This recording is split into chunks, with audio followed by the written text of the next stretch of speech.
An electric back and forth affair between the Sabres and the Red Wings on Wednesday night. We will talk about it. The Sabres blowing a lead. The Sabres ending up winning a game where they blew a lead. Also, a couple of interesting nuggets on Dylan Cozens, Matthias Samuelsson from that game. And think we need to have a conversation, at least a small one, about Peyton Krebs as he continues to be a healthy scratch. All of that is ahead here on the Locked On Sabres podcast with Joe DiBiase.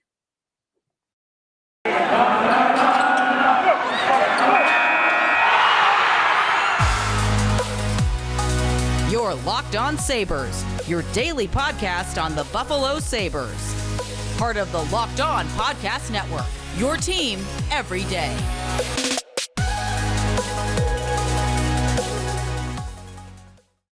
Thanks for making Locked On Sabres your first listen every day. We are free and available wherever you get your podcasts, including our YouTube channel. Be sure to check us out there. The Sabres beat the Detroit Red Wings on Wednesday night by a score of 5-4, back and forth. Sabres with a big lead that they built up. They blow it, but then they are able to win the game in a shootout to improve on the season, win their record, and gain a point on the Red Wings if you're someone that's paying attention to the standings, as we are still pretty early on in the season. We'll recap the game, a couple of interesting moments from the game. Dylan Cozens, Matthias Samuelsson, and also here's another game where Peyton Krebs was a healthy scratch, and I think we need to have a conversation about his role, how to get him going, and what the answer should be for how the Sabres treat Peyton Krebs going forward, because healthy scratch, we all know, is not the answer to that question. So we'll do that coming up out here in the Locked On Sabres podcast. And also, I have a question here from,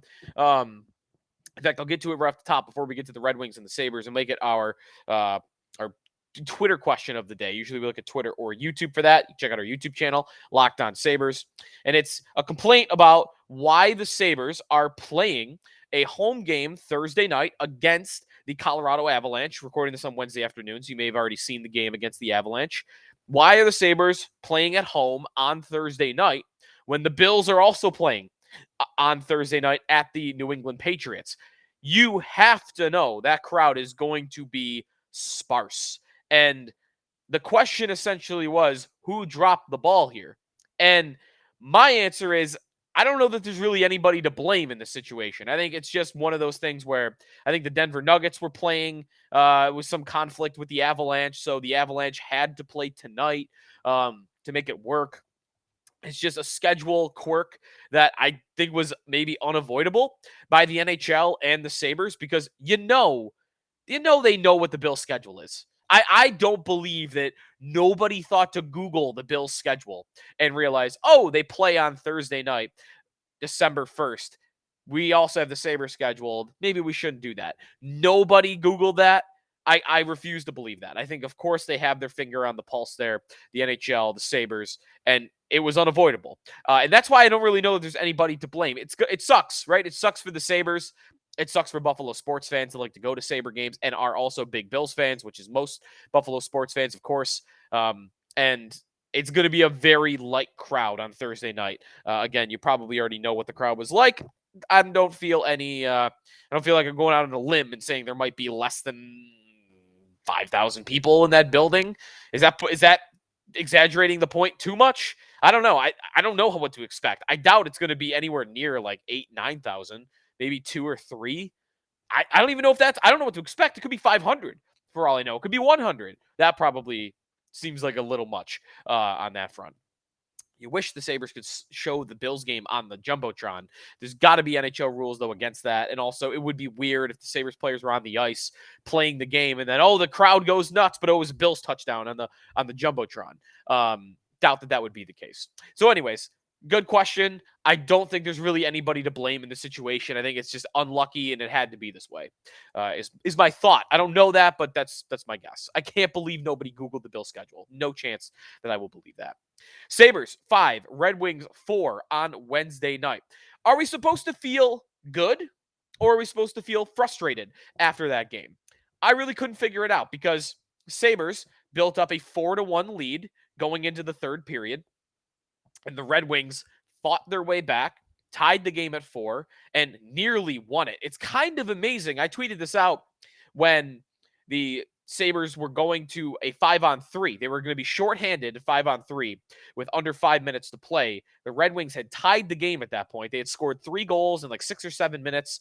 All the momentum, the crowd was going nuts, and it felt like the Sabres were panicking. It felt like the Sabres were on their heels. They were icing the puck repeatedly because they just couldn't do anything with it. They looked frazzled, and the Red Wings were coming after them. Then they take 2 penalties, and now it's a 5-on-3. And did any Sabre fan think that the Red Wings were not going to score on that power play, especially with the Sabres penalty kill, which was 29th in the NHL going into that game? Now, the Sabres are better now when it comes to penalty kill just on this one game because they killed the 5-on-3. They then killed the subsequent 5-on-4 to finish it off. Thought some interesting strategy by Don Granato. He used 2 forwards on a lot of the 5-on-3. He had Kyle Okposo actually playing along the baseline, kind of as where the defenseman normally would. So Okposo was playing defense. Thompson was playing up top with his reach, blocking passing lanes, and they did a very good job of killing off that 5-on-3. And they did a really good job. It's their best penalty kill night of the year by far. I mean, that's been such a struggle for the Sabres, and they killed all 7. They went 7 for 7 on the penalty kill. So a great job by the Sabres there. 5-on-5 was a disaster in the third period, though, and it very nearly got them beat. Maybe should have gotten them beat. But because the first 40 minutes, Sabres played great. The Sabres were all over them. They had a ton of great scoring opportunities in that game. Of course, if you look at the goal sheet, Dylan Cozens scores a shorthanded goal in the first period. Matthias Samuelsson gets his first NHL goal. Just, a light wrist shot from the wing. Gets a little bit of luck that the goalie let it through, but whatever. Matthias Samuelsson, first NHL goal, 64th game in the NHL. And remember, he's making over $4 million per year. So I hazard to guess he is the highest paid player to ever get his first NHL goal. So good for him. And it was fun to see him like jumping up and down after the goal when he was in the pile with his teammates. So he was loving it. His teammates were loving it. He's a great player. So good for him that he was able to get his first NHL goal. Cozens then, we got a second goal of the game early in the second period, about midway through the second period, I should say, for his 8th of the season. Jeff Skinner then got his 11th on the power play on a play where it almost got whistled down, but he scores just in time when there was an injured Red Wing on the ice. And then it went Red Wings, Red Wings, Red Wings. David Perron, Oscar Sundquist, and then Oscar Sundquist again to tie the game at 4 before Jack Quinn wins it in the shootout with a slick move by Jack Quinn. The kick, the skate kick back, and then goes forehand, backhand, forehand. The ability to push off on one leg. If you can freeze frame Quinn when he's in front of the goaltender before he makes the final move, and all of his weight is on his right leg. You almost cannot believe he is upright. In fact, he's doing like a squat on one leg on the ice wearing a skate because look at it. His butt is below his knee. He is doing an insane squat, and then he pushes off on that right leg to get around the goaltender's pad, Alex Nedeljkovic, and he slips it by him. It's an incredible goal. It is showing off so many skills. It's showing off one, the stick handling ability, but 2, more impressive for me because, again, watch that play in slow motion and just watch the angle of his knee versus his body and how much weight is on it, and that he's able to push off and get to where he needs to be. The athleticism that is on display, you don't see that a lot from hockey players, right? Where you think, wow, what an athletic play. That shootout goal by Jack Quinn, I'm telling you, you won't notice it just watching it from the normal feed. Look at the close-up cam on the replay and slow it down. And just look at how incredible it is that Jack Quinn is able to push off the way he does on his leg. That is athleticism. That is crazy athleticism by Jack Quinn, and it allows the Sabres to win. He is an incredible shootout player, by the way. He was in Rochester. Remember, there were a couple of moments in development camp and training camp where he was showing off, and now he's doing it at the NHL level. That was the Sabres' first shootout of the year, and they win it 1-0. When we come back, we got 2 more things to tackle here on the Locked On Sabres podcast today. One, got to talk about Dylan Cozens because now he is scoring, and also what is going on with Peyton Krebs. We'll get to that when we come back here on the Locked On Sabres podcast with Joe DiBiase. We are brought to you by BetOnline.net. It is your number one source for sports betting information, stats, news, and analysis. Get the latest odds and trends, every professional sport and amateur league out there as well, from football, the college football playoff coming up, the NBA. You got the FIFA World Cup going on right now. Lots of great betting information and potential bets at BetOnline for the World Cup. Esports, they've got it all at betonline.net. And if you love sports podcasts, you can find those at BetOnline as well. They're always the fastest and easiest way to get your betting fix. Head to their website today or use your mobile device to learn more. BetOnline, where the game starts. Joe DiBiase back here on the Locked On Sabres podcast. Sabres over the Red Wings on Wednesday night by a 5-4 score. Looking at some of the stats from the game, the Sabres were outshot 45-34. A big disparity in the third period, though, that really swung that in the Red Wings' favor.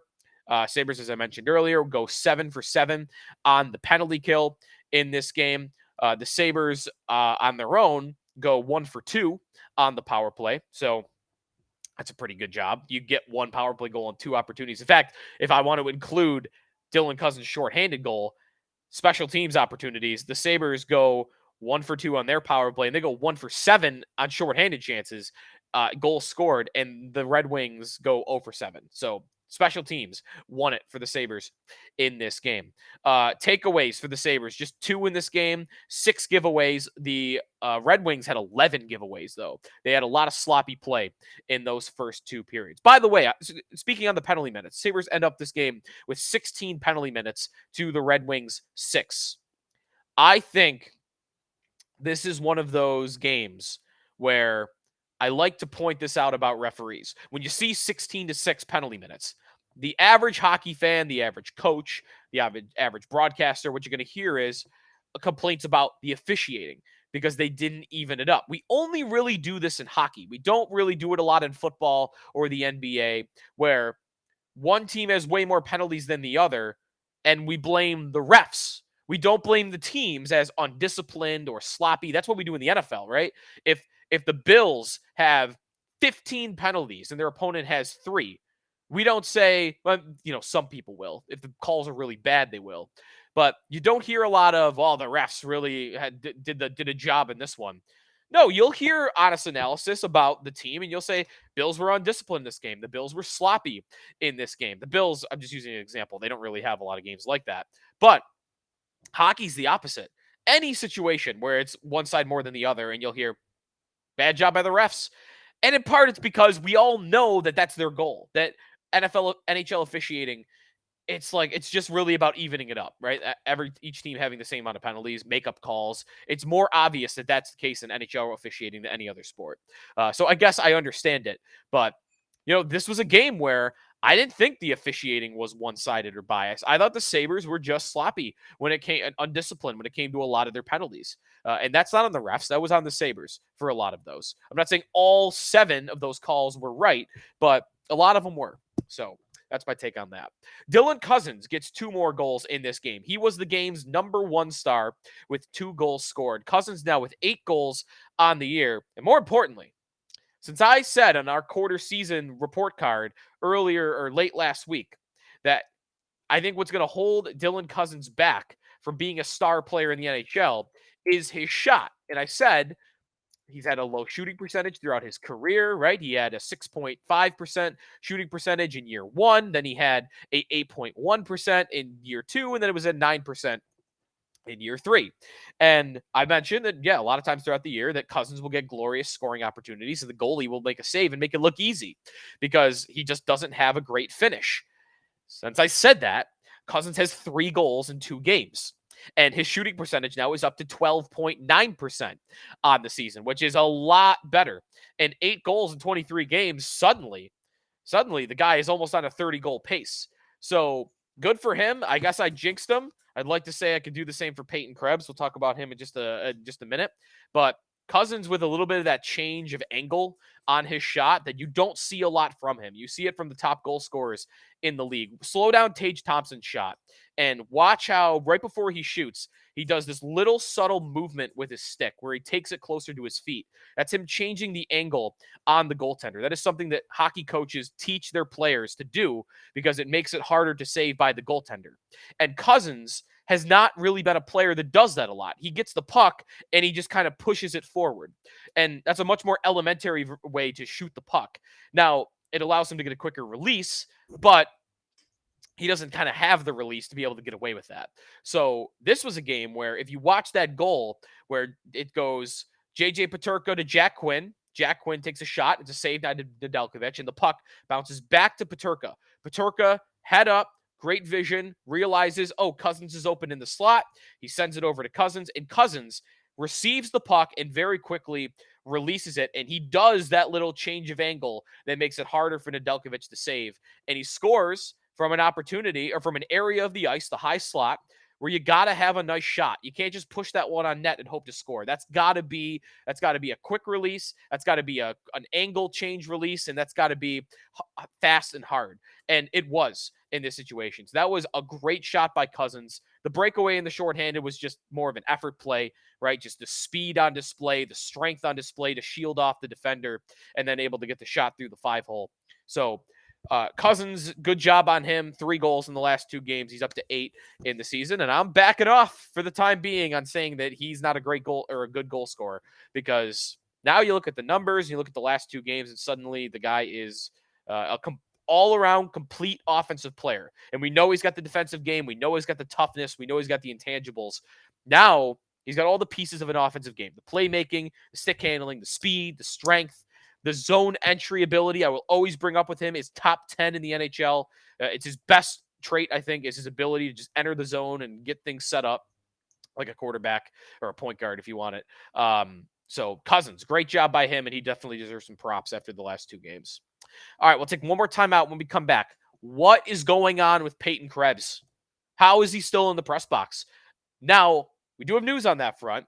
So we'll give you that, and I'll give you my take on what the Sabres should be doing with Krebs, what Don Granato should be doing with Krebs when we come back here on the Locked On Sabres podcast with Joe DiBiase. One more segment here on the Locked On Sabres podcast with Joe DiBiase. Thanks for making us your first listen every day. When you're done with us, be sure to make your second listen Locked On Sports today. If you are a listener on Spotify, by the way, yesterday was Spotify Wrapped Day.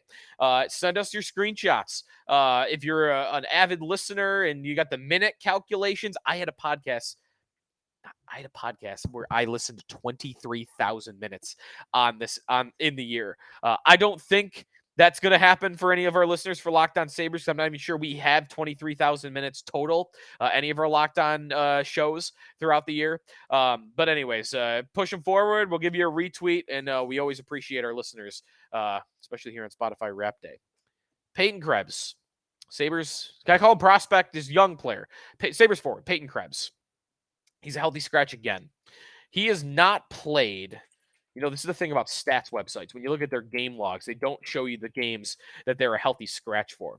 But this is where I go to my fantasy league and I look it up because they will say it on the game log. So if I look at Peyton Krebs for this season, he has been a healthy scratch in how many games in a row? Krebs has not played since, you know what? It might not show it for me. No, here we go. Krebs has not played since November 23rd. So that is 4 healthy scratches in a row, and that's 5 of his last 6 that he has been a healthy scratch. 0 goals, 3 assists on the season. Now, actually, the news on this is that's going to end tonight. That's going to end on Thursday against the Avalanche. You probably already know what happens by the time you listen to this. So good that he is getting back in the lineup. And I'll say this. Don Granato's beaten me to it. I was ready to come on here before this news came out a couple minutes ago and tell you what I think the Sabres should be doing with Peyton Krebs. Had that planned out, was ready to go on it, but guess what? Don Granato beat me to it because Don Granato is doing exactly the thing that I wanted to see him do with Peyton Krebs. Krebs is re-entering the lineup, and he is doing it playing center, which is where he needs to be. The wing experience or experiment for Peyton Krebs is just not working. He is not a winger. He does not have the game to play on the wing. Look at his strengths. His strengths are playmaking, stick handling, vision, seeing lanes as they open up, carrying the puck. All of these things are what centers do. And that is where he should be. Wing, you're asked to shoot the puck more and score more goals. And it's actually harder to make passes because suddenly you've only got one lane that's ever easy to the centerman in the middle of the ice. The cross ice stuff is so much more difficult to execute. Now you're giving him two different sides. I can pass it left, I can pass it right, I can pass it down low, back door. Whereas you put him on the side and you basically got two pass options, the point or the high slot. That's like 90% of your passing opportunity as a winger. And Krebs' number one trait is his passing. Fans will always be frustrated with him. I guarantee it. Throughout his career, even if he becomes a great player, fans will always be frustrated of his lack of shooting. He is not going to be a guy that shoots the puck, and he might even at times pass the puck to a fault. The reason why for me is Krebs is a great passer. Take this with a grain of salt. I'm the guy who said 3 days ago Dylan Cozens can't shoot, and he's scored 3 goals since. Take that with just a grain of salt. Peyton Krebs can't shoot. He's not good at it. He's not a good finisher. He's a bad shooter. So, center. What's Don Granato doing? He's going back to center. And exactly the guy that needs to move from center to the wing is what he's doing. He's taking Vinny Hinostroza out of the lineup, and he's putting Krebs between Casey Middlestat and Victor Olofsson. That is exactly what needs to happen. That line needs a spark. Game to game to game, they are by far the worst line at 5-on-5 for the Sabres against the Red Wings on Wednesday night. They had a 15% expected goals for rate. 15%. They were on the ice for just 3 shot attempts. That was it. They had 3 shot attempts as a line. They allowed 9 scoring chances in that game. They allowed 7 and only had 2. That line has not been getting results. Middlestat at center has not been getting results. Put him on the wing, and that's what's happening. Hopefully Krebs can spark that line. And also, the guy in the Sabres' entire roster that best meshes with Peyton Krebs is by far Victor Olofsson. Because while Krebs can't shoot and really can only pass at this stage in terms of like his best traits, he's a good puck carrier too, but his number one trait is passing. And we all know Victor Olofsson, right? Victor Olofsson's number one trait, and really the only thing he does well, is shooting. These two were made for each other. They should be paired together. They should be conjoined at the hip. Do not split them up. Middlestat, he's got some speed on the side. He's one of the Sabre faster players.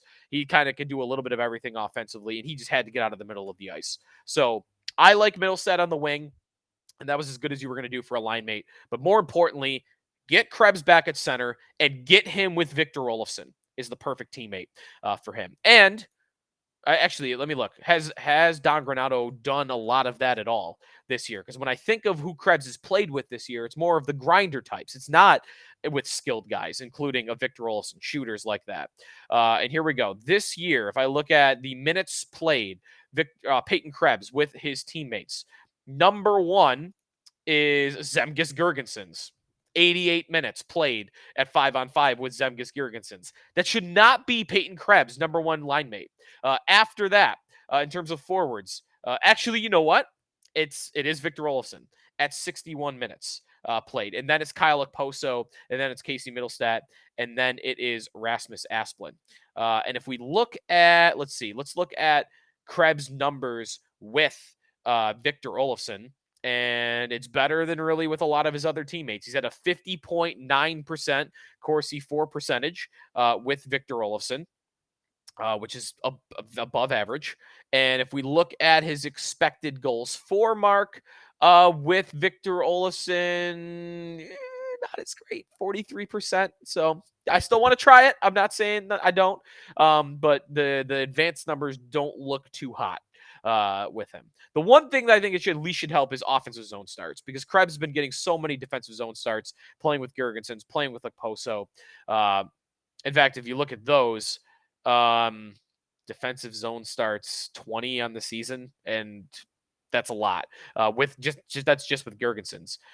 Whereas with Olofsson, 14 offensive zone starts, just 12 defensive zone starts. So I like this combination, and we'll see how it goes against the Avalanche on Thursday night.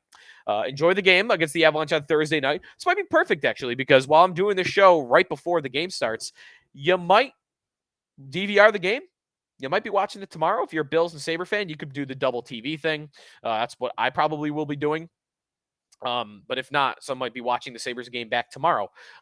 So come back for tomorrow's episode. Thanks everybody for listening. Hopefully the Sabres get a win. Hopefully the Bills get a win, and tomorrow's a fun day to be a Buffalo sports fan, but we will see. Thanks for making us your first listen every day here on Locked On Sabres. Now go make your second listen Locked On Sports Today, from the biggest stories of the day, plus instant reactions, big game recaps, and the take of the day. It's available on the Odyssey app, YouTube, and wherever you get your podcasts.